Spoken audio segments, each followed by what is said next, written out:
Hey there, Heather Boyd here. Welcome to day 10, the last day of the 10-day Art and Gratitude Journal Challenge. This challenge was inspired by my dear friend Allison. She created several gratitude journals that were totally inspirational. We created a book in her honor with some of her beautiful pages from her gratitude journal. You can learn more about Allison and her journey in the description below the video. We used to work together at the local art school and we did lots of arts and crafts together and totally inspired each other.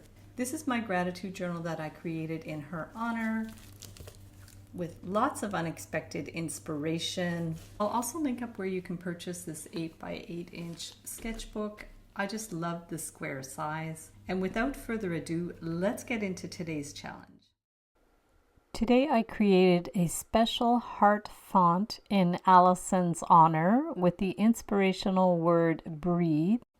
It's inspired by a page in Allison's book where she wrote out the acronym SOFTEN, which stands for smile, open, forward, touch, eye contact, and nod, which is a communication technique that I had learned many years ago. I'll write more about this in the ebook. Here are my sketches for the font with the hearts. I started by writing out the word breathe in my gratitude journal. I sketched it out first with pencil, and then I'm going to go over it with black micro pen. You can use a Sharpie. Really, the sky is the limit for this project. You can do a motivational quote. You can do a motivational word. You can create your own fonts, or you can download the ebook, which has these special Allison fonts included. So you can check those out. You can do your own style of handwriting as well. You can do stenciling. Really, anything goes for these challenges. I love this font with the hearts. Allison used to always see hearts everywhere she went. We're going to go around, finish the E, let's get a little heart in there, and from there I'm going to color them in with a wider Sharpie. I'm going to do all the letters with the black. Now they're all colored in with the Sharpie. After that, I was inspired by Allison's Instagram. She used to see hearts everywhere she went, in the sky, in the nature, in food. I'm using this idea and I found all kinds of hearts in magazine pictures. This one's a leaf. I have a strawberry.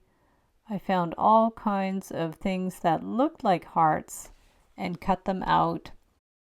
Once I have enough to start with, I'm just going to use a glue stick and place them randomly around the outside of the letters. Smooth them down as you go. I'm going to slide a little one in here in the empty spaces. If you don't have enough hearts, you can create your own hearts, or you can put any shapes you want in the background. I stacked up a bunch of magazine pages, put them together, just made some smaller pieces and folded the page in half, and then freeform the heart shape, just like we used to do in school. Cut out half a heart, so when you open it, it will be a whole heart. I'm not going to worry too much about what these are going to look like. I'll pick and choose after I've cut a whole bunch of them to see which ones look good. We'll open them up, have a look, see what we've got. It's nice if they're all different shapes and sizes. I got quite a few out of this. If you don't like them, just recycle them. Some of them might have some text on them. And I'm going to go ahead and continue to glue the hearts, overlapping them, and I'm covering up all the white space. This can take a little bit of time. I was chit-chatting with my sister while I was doing this, so it's fun to make art with friends This one I covered the bottom of the R, so I just went ahead and redrew it with the Sharpie on top. At this point, I was just figuring out what I was doing as I was going. I wasn't quite sure what I was going to do as I got close to the letters. So I decided, I used Patricia Srigley's trick when she does collage. She puts some tracing paper, traces the shape that she's going to need for her magazine, and then you put the magazine page under that, hold it carefully so it doesn't slide, and we just cut it out, cut along that line that we drew, and then it gives you your perfect shape to fit in that negative space. Magic! And if you don't have tracing paper, you can use parchment paper, which is what I actually used for this. So now you could glue that little piece and it fits right in that space, like magic. And if you have some little spaces, you can just fill them in with some color pencil, just to get rid of the white paper. Go ahead in and just shade those little tiny spaces that are hard to collage. I started coloring in the hearts with color pencil before I decided to actually collage them. So my intention was just to color them all in red, and then I went ahead and outlined the letters. I started with the silver paint marker, and I ended up not liking the silver. It was too light, so I went ahead with the white so there was a little more contrast. You can play around with this to see how you want to finish it off, but I decided to outline the letters with white Posca marker to make them pop. So we're going to go ahead and outline the R, and then I'll go over the B again after with the white. And then I decided I didn't like the way it looked with the colored in heart with the red. So I did the trick with the tracing paper, and I cut a heart shape that's going to fit inside. And we're just going to slide it in there, in the heart, and go ahead and outline it with the pen. As you could see, this project ended up being a little bit more labor intensive than I had intended.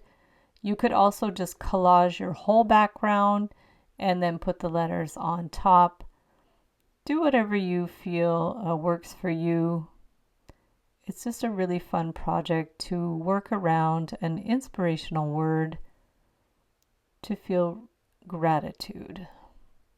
So I'm going to go ahead and outline the outside of the letter and also outline the heart that's inside the letter. And you can see it pops really nicely, and we have a nice variety of textures and colors. At the end, I decided that the Sharpie wasn't dark enough, so I went over it with India ink. You want to be careful with this step because Indian ink is very dark, it can stain, and you'll need a fine paintbrush if you're going to try to go between the lines. There's the finished collage, turned out really nicely. You can get the fonts in the ebook. I'm going to link it up in the description below, and you can download the book and get all the templates and printables and all the instructions. Thanks so much for watching the video. You can share photos of your work from this challenge in my private Facebook group. I'm going to link that up below. Thank you so much to my dear friend Allison for inspiring this challenge. Have fun with the challenges, and we'll see you the next time. And always remember that art is never a waste of time.